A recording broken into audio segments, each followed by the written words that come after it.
Greetings, members one and all of the Salivation Nation. It's time we face the facts.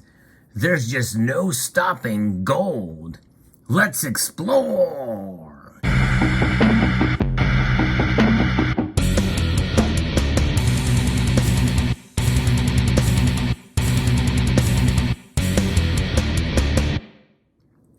That's the greater message in this video. In reference to sanctions against certain types of gold, in this case, Russian gold, and how slow they are to move. I'm going to be referencing an article here from Bloomberg that talks about the latest amazing story that's come out about the increase of Russian bullion that has arrived recently. And apparently this is not covered under the sanctions, but there are ways to be able to skirt the sanctions for sure, from the gold that could potentially go into the West. We know there are other nations around the world that are accumulating the Russian gold. But let's talk a little bit about it, because what is it about gold that is so hard to trace? Well, the gold that you see before you here were minted by sovereign nations around the world, and these are pure gold coins. Each one of these is at least 3 nines fine. Likely most of them are 4 nines fine gold. And ideally, they are probably minted from domestically produced gold. But certainly, it does not mean that just because there's a stamp on them that all of the gold came from that nation, unless they have strict rules on where they source their gold and how it's produced and can audit it. But nonetheless, any of these gold coins can be melted down and reconstituted in a different form. And it happens. Sometimes gold can come in one form with one stamp and then take the formation of a different kind of gold piece. And it may not be a coin, it may be a bar. That's rehypothecation. We've seen that happen with some of the German gold that was stored here in the United States in the New York Fed. And there was some thoughts that perhaps, and some questions about it, conspiracies that perhaps, or theories rather, that some of that gold was reconstituted to make up for the missing gold that was in the vaults. And so that's the kind of thing it's difficult to track and trace.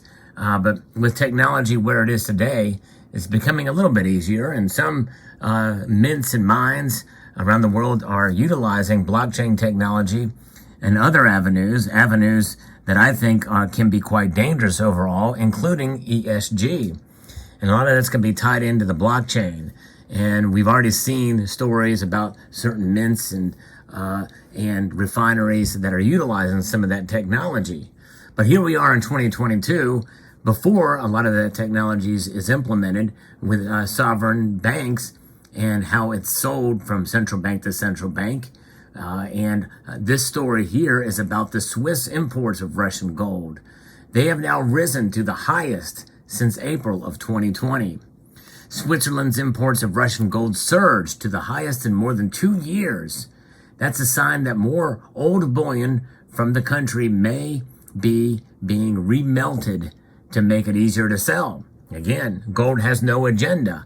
The only agenda that is on it is whatever's stamped on it, whether it be from a sovereign nation or to whatever stamp you want to put on there, whatever thing you want to say. Same thing with, like, you could pour a piece of gold and stamp some expletive deleted word on there, or some strange message of whatever political cause you may want.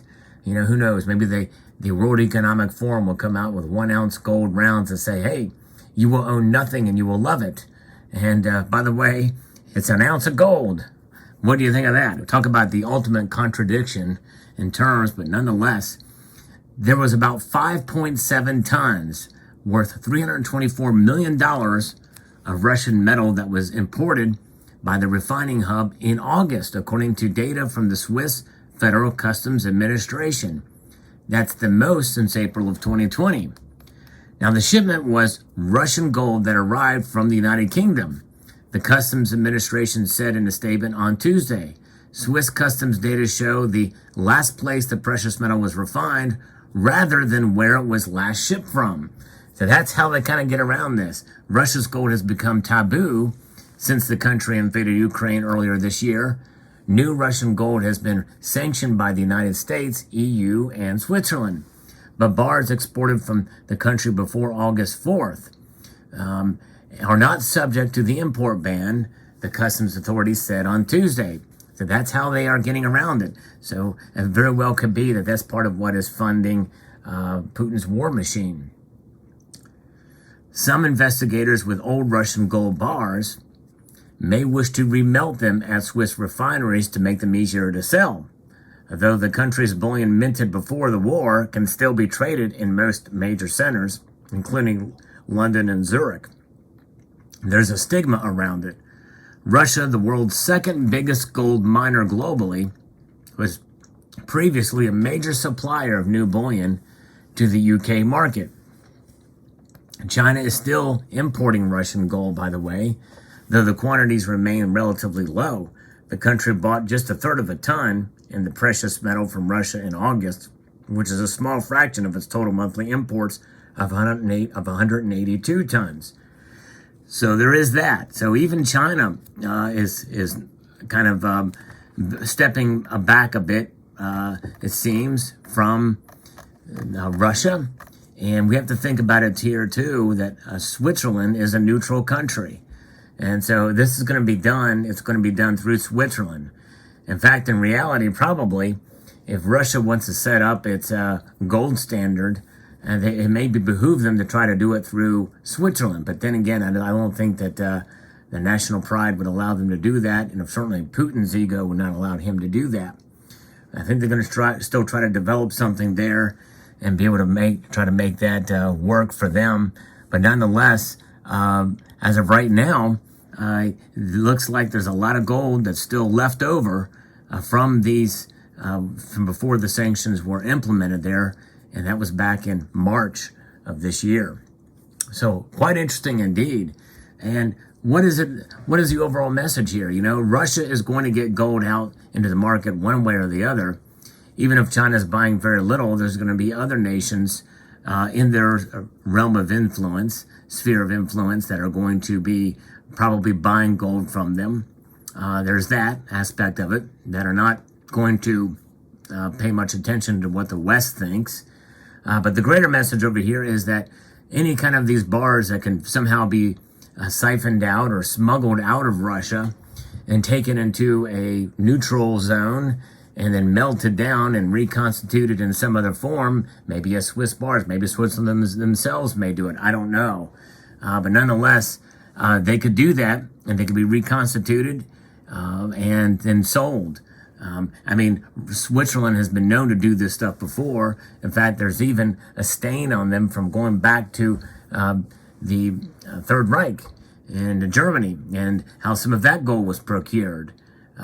Yes, indeed, and that was a stain for quite a number of time for Swiss refiners. And people still wonder if some of that could still happen in order for them to sell gold, to make it lucrative for them. Maybe they sell it for a considerable amount under spot, and they make their way to get out there. There are ways around these sanctions. There's no question about it. And a country that's neutral, or does not have skin in the game, so to speak, can make that work. And Russia could continue to press on. Now, the greater overall message here is that, yes, indeed, you can't stop gold.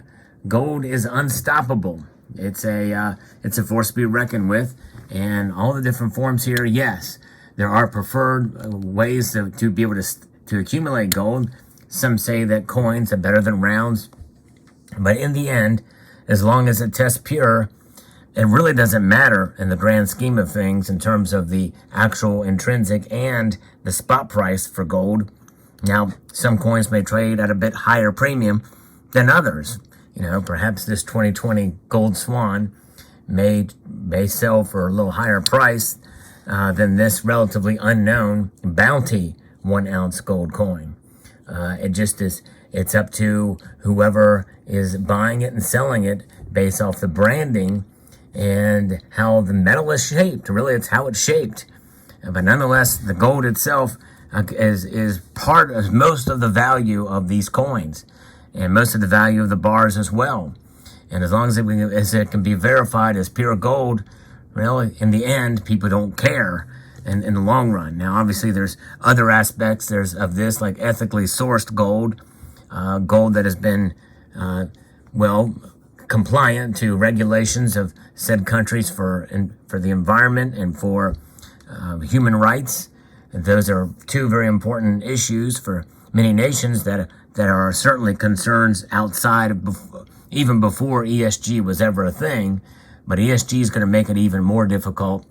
And as more and more companies and miners try to comply with the ESG standards, it's going to make gold more expensive, I think, overall. But in the end, it's also going to probably increase illegal mining of gold and other avenues for which gold will be traded through different hubs and alike.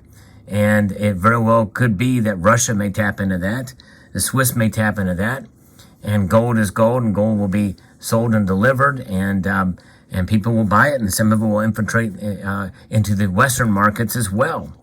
It all depends. I mean, when it's all said and done, it's money that talks.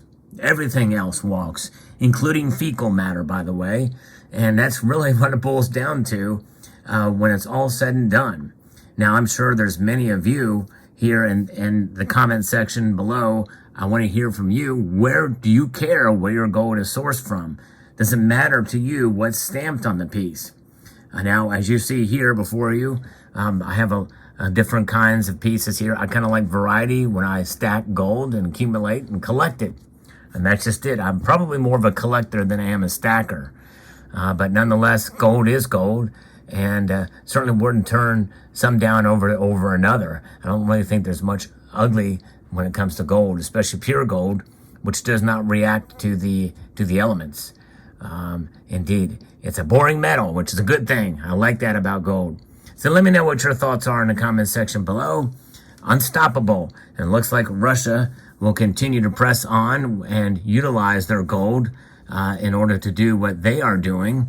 Right now, as things are kind of being amped up a bit, according to the latest news there in Russia, which has had an effect on gold prices a bit, at least as a moment of recording of this video. So let me know what your thoughts are. I'd like to extend a multitude of gratitude to you all for taking the time to watch, and to encourage you to please rate, share, comment, and subscribe.